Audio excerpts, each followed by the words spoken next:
দুর্যোধন গদাযুদ্ধে পতিত। কুরুক্ষেত্র নিস্তব্ধ। কিন্তু যুদ্ধ তখনও শেষ হয়নি।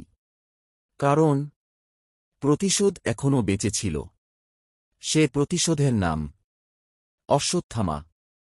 অন্ধকার রাত নেমেছে কুরুক্ষেত্রে, পাণ্ডব শিবিরে। সবাই ক্লান্ত হয়ে ঘুমিয়ে পড়েছে। শিবিরে আলো নেই, অস্ত্র নেই, সতর্কতাও নেই। এই সুযোগটাই খুঁজছিল দ্রোণপুত্র অশ্বত্থামা।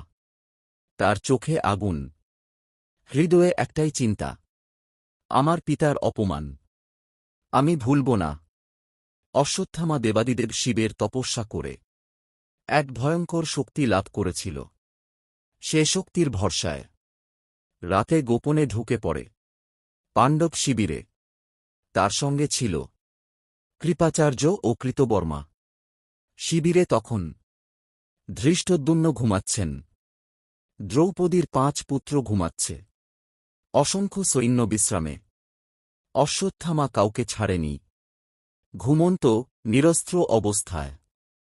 সে একে একে সবাইকে হত্যা করল, বিশেষ করে দ্রৌপদীর 5 পুত্র।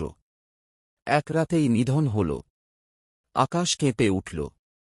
ভোরের বিভীষিকা।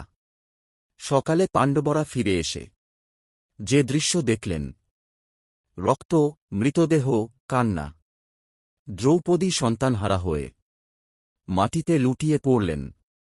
ভীম ক্রোধে কাঁপতে লাগলেন। অর্জুন চোখের জল লুকোলেন। পাণ্ডবদের তাড়া খেয়ে অশ্বত্থামা পালাতে গিয়ে চূড়ান্ত পাপ করল। সে ব্যবহার করল ব্রহ্মাস্ত্র। এতে শুধু যোদ্ধা নয়, ভবিষ্যৎ প্রজন্মও ধ্বংস হয়ে যেতে পারে।